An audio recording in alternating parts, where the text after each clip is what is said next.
Hello, everyone. Welcome to episode 1 of Coolventure's Quest Club. This is a continuation of a couple of one-shots that were done with some great people. Some of us from the group decided to keep this going, make this a long-form game. So this is what Coolventure's Quest Club is. So real quick, I'm going to introduce everybody. So we have myself. I am Dapper, also known as Alex. I will be your DM for this session. We have Jorbs. We have Bloody. We have May, aka Jin Fizz, and we also have Sam, aka Robots Fighting Dinosaurs. Hello, everybody. Hi. Hello. So I'm gonna roll into a little bit of a just intro thingy real quick, and then we'll jump into the actual game. So, deep in the dunes of a silent desert, a door is discovered within the sands. The figure sighs. He's been walking for days, and his legs have been on the brink of giving out. This necropolis and the soothsayer within better have been worth the travel. He cracks open the ancient-looking stone slabs and steps within. The torches within are already lit, illuminating faded sigils and hieroglyphs decorated on the stone walls. The civilization that walked these winding hallways are long gone, except for one. The figure follows the chants that echo. They will lead him to his contact. A woman with a crooked frame, draped in exotic fabrics, traces symbols into the sand with ritualistic staff. You're late. Do you realize how hungry he has become? The woman continues her tracing, not looking at the figure. He responds back, gruffly, and why should I care? Besides, remember, I am no longer Xyperium. I lost access to their teleporter. I had to make this whole journey by foot. I don't understand how you do it so often at your age. She responds, the trek is easy. The sands dance alongside me. His Highness bestowed his gift upon me. After all, I am the last. She stops her ritual. Do you have it? The figure throws a book down onto the sandy stone floor. It's all there. First-hand accounts of the war told by members of the Typhon, as well as notes from the mages who bound your king. Do you have what I asked for? The hag points at a chest half buried in the sand. What are you going to do with it? He responds, the veil between the planes of existence are weak. Xyperium manipulates that to further their goals, and it's time someone showed them the consequences of such actions. He lifts an object wrapped in burlap and secures it in his pack. Our contract is fulfilled. Do not contact me again. The hag pays him no mind. Her bony fingers are too busy flipping through the pages. As the exile walks away, back into the dunes, laughter rings out from the hag. Something from deep beneath the ground laughs as well, shaking both the walls of the necropolis and the very sands itself with a dreadful joy. All right. So let's actually get into That's pretty it. fucking creepy. Let's get. Yeah, everything's probably okay. That's probably nothing to worry about. Yeah, No, that's fine. Let's just get into it. All My right. character has dated both of them. Oh my! I accidentally went I accidentally went into the drawing that you guys did of Bloody's character. That's very good. Okay, let's go here. Those are the two sisters, giant statues overlooking the river near Xyperium. Okay, so your hard work is paid off. After strenuous weeks spent testing yourself, you have been recognized as full members of Xyperium's Watch. No longer merely an initiate, you are now free to walk the halls and explore the upper sections of the lighthouse to your heart's content. It is here, in the upper chambers of the arcane lighthouse, that you were instructed to meet Archdruid Jura. You have heard you were going to be meeting new guild members that will make up your new strike team. You travel to this floor, a segment of the Library of the Lost. Around you, other guild members are perusing ancient-looking tomes, and at the center of the room, at a long table stacked with books. Let me do this. Shoobity boop boop boop. 1 second. Are you stacking the books on? Yes, I am. No. Over here sits Archbishop Jura, one of the four, the immortal guildmasters of Xyperium. So this is directed towards specifically Eluna and the Barbarian, who have come here on their own. So May and Sam, if you want, you can place your tokens just anywhere around these tables, the empty seats. All right. So as Eluna and Barb approach, Jura mentions for you to come and sit down. She says, "Sit, please," and motions. Next to her are two guild members you haven't seen before. So, Sam, why don't you go ahead and describe what your character looks like real quick? Sure. So my character is named Lionel Steelhart. He goes by the Arm occasionally. Lionel Steelhart is built like a brick shithouse with a slight beer gut. He's got piercing eyes, long silver hair that's usually braided into a loose ponytail for sanitary purposes for his previous job, and gray stubble. He wears a leather bartender's apron over a wrinkled pinstriped shirt and tan pants. Okay. May, what about your character? My character is a satyr and is young for her species to be considered an adult. About 25, 30 from looks. Medium length brown hair, overall very pleasant to look at, and I don't know, that's about it. Gotcha. Just for the room, Bloody, why don't you go ahead and describe Eluna and what she's wearing? Eluna is a relatively small, kind of slender. She is a tiefling, but there's no noticeable devil or demon-like features on her. She is wearing a long blue cape that looks like very, kind of like almost handmade. And she has it over her head at all times. And then otherwise she's just wearing this sort of leathery, but it looks a little bit like tree bark looking armor. Pretty purposefully unimposing appearance. Just like not trying to stand out too much. And lastly, what does the Barbarian look like? The Barbarian is about 6'5", but he lists himself as 6'6" on dating apps. He is clothed in pants and a belt and nothing else, although he is a dragonborn, so his skin is scaly and rough and offers obvious natural protection. He's not super pretty, but he looks incredibly confident. He has fought in libraries before, so he feels like he's in comfortable ground. Good to know. Jura speaks as you all sit down. She says, "It may have been surprising to hear that we were putting you in a new strike team, but the heart of Xyperium is diversity and adaptability. We believe this new pairing will benefit all." In the distance, you actually hear a tea kettle go off. And she says, "As I procure us some refreshments, introduce yourselves to one another. Be back shortly," she says. I immediately turn to Eluna and introduce myself. Hello.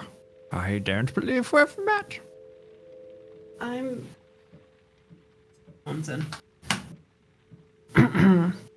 Eluna just looks over, like, sort of confused, like, didn't we just come back from a mission together? Oh, yes. Well, of course. It's like a dream. That was Tuesday. Hi, I'm Fenn. It's great to meet all of you. I'm so excited. This is going to be my first mission. I can't wait to hear all about you. Where are you from?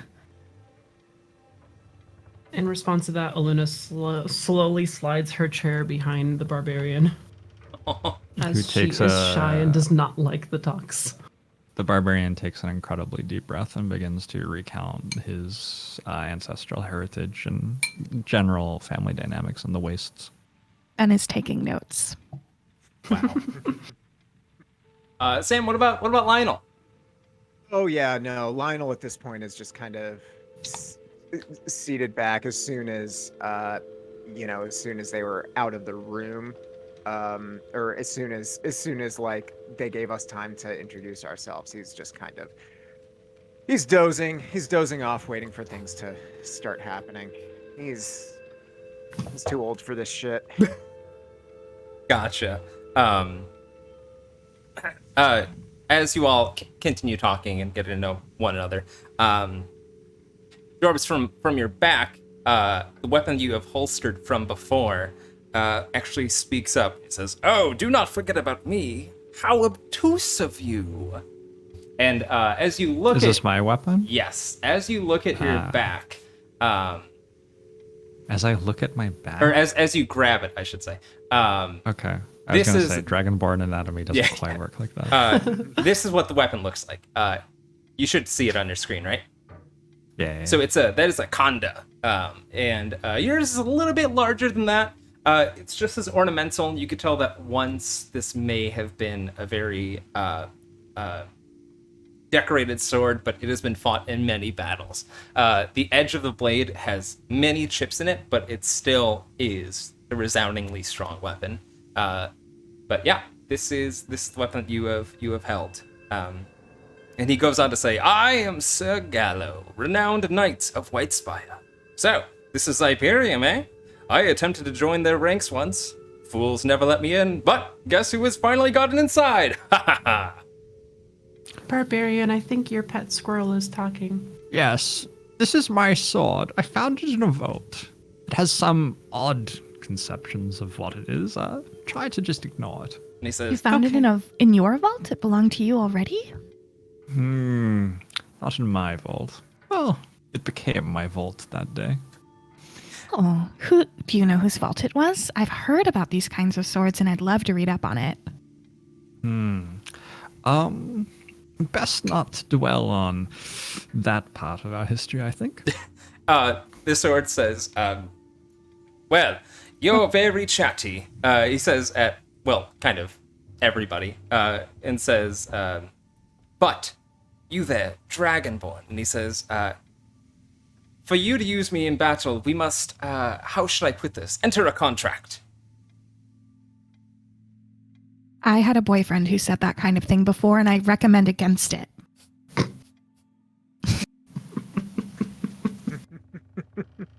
Yeah, I don't...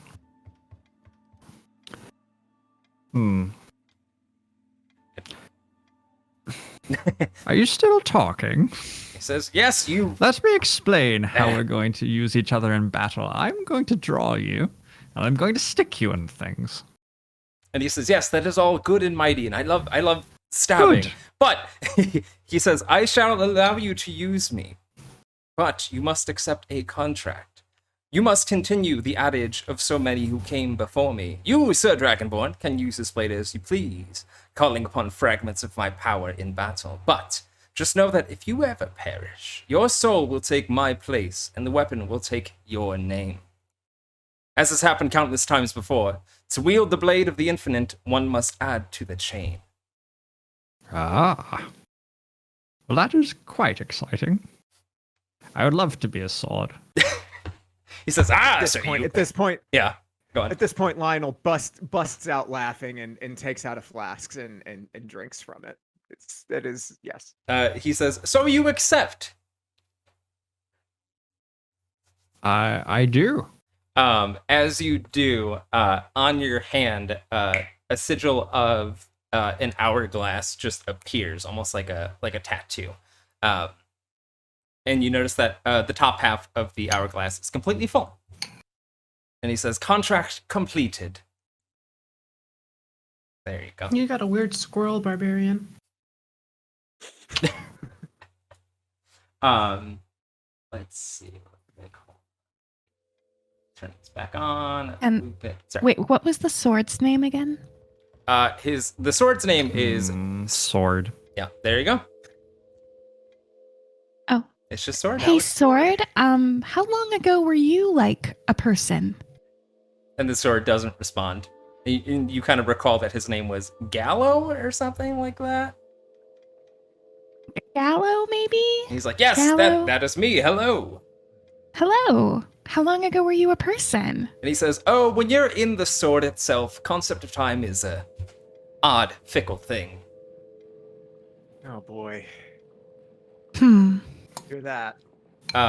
So Jura comes back, actually with a humble teapot and a platter of teacups. She says, congratulations are in order, she says with a simple smile, pouring everyone a cup. The tea smells of deep spices and exotic flowers. The color of the tea reminds you of a sunrise on the sea. Now that you are full Xyperium members, she motions to the arcane armbands that everyone is wearing. So, a little bit of background. As an initiate, you were given armbands that signified that you were in the training process.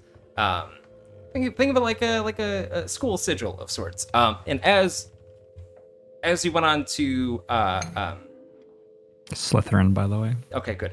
As you became full members, you see that there's a very simple kind of like cobalt ring around you, like a fabric, but kind of glowing above it is the Xyperium sigil, which is a very ornamental X, and it is glowing in a light blue. And she says, now that you are a full member of Xyperium, the Republic of Arcs expects you to uphold the role of Defender, one that we have proudly held for over a millennia. That sigil will inspire awe and restore calm in the face of danger. We expect you to act accordingly. And then she says, your first assignment will bring you to the Evergreen Festival, a day of celebration for the Forest Kingdom of Amarna. The festival is in celebration of the day the entire kingdom nearly avoided disaster. It's the largest celebration in the land, and it is a day of bountiful joy. There have been rumors of an impending attack, and to restore confidence that the festival is safe, we have been asked by Cleric Shaul to join in the celebration. You will be present throughout the festival, and you will ensure that there are no threats to the people of Amarna. Any questions? She says. Do we expect any threats? Open bar. Eluna's eyes light up just a little bit at open bar. Jura kind of smirks a little when you say danger. She actually places down a scroll on the table, and it unravels. Play some music. Gotcha. There you go. In black and scarlet oil paints, a scene of chaos is depicted on the scroll. You see an artist's rendition of a village being consumed by large, relentless flames. In the fire, a roaring maw. The screaming face exudes fury. All will be consumed. She speaks. Ashmonger, a powerful being from the elemental plane of fire. Centuries ago, it devastated Amarna. It roared across the land of endless forests and threatened to burn everything to the ground. Before that could happen, Guildmaster Anaxus and I personally handled the matter, banishing it to the plane of water. A week ago,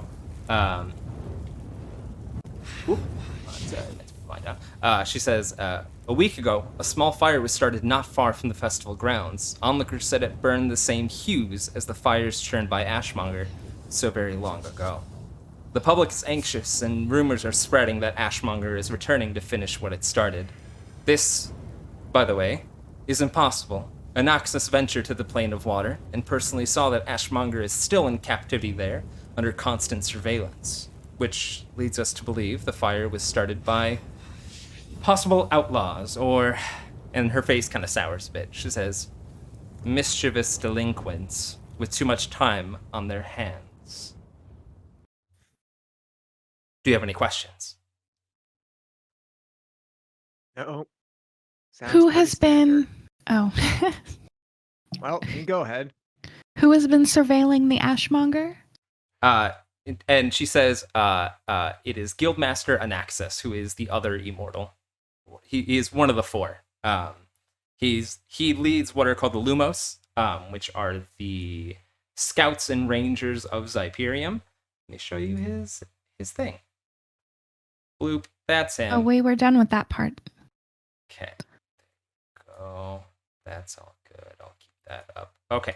And then she says, well, actually, what was your question again, May? Just who's been surveilling the Ashmonger? In the elemental plane of water, you mean? Yes. She says, we have our contacts there who closely watch it. You see, Ashmonger is, well, and she laughs a bit. She says, the elemental plane of water is endless ocean, and deep within, we contained him into a bubble. And he thrives, or he doesn't thrive, but he is endlessly regenerating and diminishing at the same time within this arcane bubble. Sounds unpleasant. She says, yes, well, there's no way it could actually be Ashmonger. We need to find out who started the fire. At the end of the day, she says, at the end of the day, this is merely security work. And she says, pretty matter-of-factly, and she says, just go to the festival and enjoy yourself. And she says, the festival starts tonight, and I have already told Shaul that you will all be there watching over the scene, ensuring the Evergreen Festival goes on without a hitch. Do us proud and reduce panic. It's an important night for Amarna, and they all deserve to unwind fully. I will show them a good time. Can do. We'll make sure we finish the mission. Okay. She stands up and she begins walking away, but she stops and she says, oh, before you go, Erix, the scribe who keeps a record of every guild member and strike team in our ranks, has inquired about a name for your strike team. And she says, think on it and get back to me. Okay. All right. So I'll give you guys a second to chat if you want before we piece out to the next scene. So it's definitely the Ashmonger, right? No. It's just some dumb kids. It's dumb. It is almost always dumb kids. So I just don't, I know you're all ready for adventuring.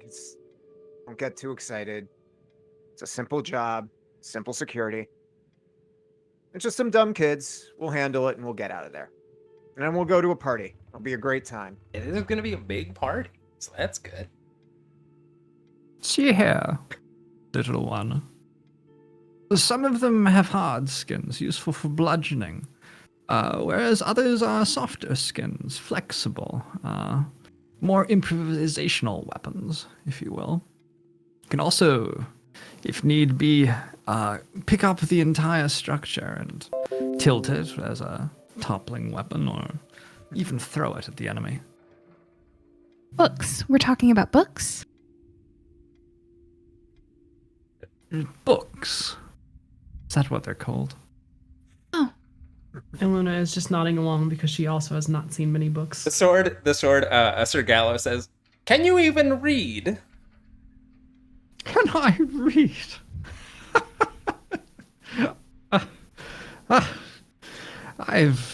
I've been reading since before it was invented. And he says, oh, I'm never going to get out of the sword. Oh, maybe I'll go I'll leave the sword rather quickly. Well, time to find out. Lionel, real quick, produces 4 little, kind of, like skins, 4 small skins, and passes, or I'm sorry, 3, small skins. And Are those condoms? No, they're full of beer. And passes them to all 3 of you. And so, brewed this the other day. Figured if we're gonna be doing this adventuring together, we might as well, I don't know, might as well start out on the right foot, right? No better way to start an adventure than shots. Thanks, my RA never lets me have beer. Well, your RA isn't here anymore. Now it's just us, so. Congratulations, Cheers. you have all gotten 1 Sam beer, or 1 Lionel beer. Thank you. Eluna takes just like the tiniest sip ever out What of type courtesy. of beer is it, by the way? Yeah, it's okay. So it's a lager. It is a kind of it's a more refreshing lager than I expect than this to you be 3 expect. hours, by the way. Just describe your beer for Yeah, 3 yeah. hours. Just describing the spirit. Yeah, Lionel's pretty good at brewing beer. And if you drink it, that is one of the first things you notice. It's not as heavy as lagers usually are. There is it's not like hoppy, but there's a scent of like wheat, and kind of brightness that lagers don't usually have. That's a little bit invigorating. I imagine It's that nice. like your character is kind of geeking out about this to everybody else as well. It's true, but he doesn't. He does not Gotcha. betray any sort of excitement. At least not yet. The Gotcha. barbarian sort of drinks it all in one go, and then like turns the skin inside out and like sort of licks all of the leather. Oh, I Just don't. Eluna, clean after it. taking her small sip, is very clearly tasting beer for the first time ever. Oh, Does not no. enjoy it and hands the rest of the beer to the barbarian. Aw. Who looks concernedly at Eluna. Gotcha. Did it help? Yes, It's like water. You just drink it the same way. I don't like it Nothing much. You special. could have mine if you want. Oh. I'll save it for you. Someday there will come a time when you need this. Okay. So Oh my god, you're setting this up to be some sort of MacGuffin in the final battle. You've forgotten about the whole campaign, and then you remember you this pull out one beer. fucking beer skin. The barbarian does not forget. Okay, good. So real quick, I'm gonna transition everyone. I'm gonna say you travel to the teleporter room. I'll go over that later. But as you step on this arcane teleporter, I'll kind of go over a little bit of. I'm gonna go over some lore, basically all across the Republic of Arcs. So I'm gonna share a map again. Shoobada boop boop. Share this with everyone. So all across the Republic of Arcs, Xyperium has set up a arcane network of teleporters that they call the Root, and the Root covers the majority of Arcs, even some of the Buried Kingdom, and it allows for instant teleportation to and from the headquarters. So you're taking that to Amarna, to the northern parts of that, which I am going to yeet you all there right now.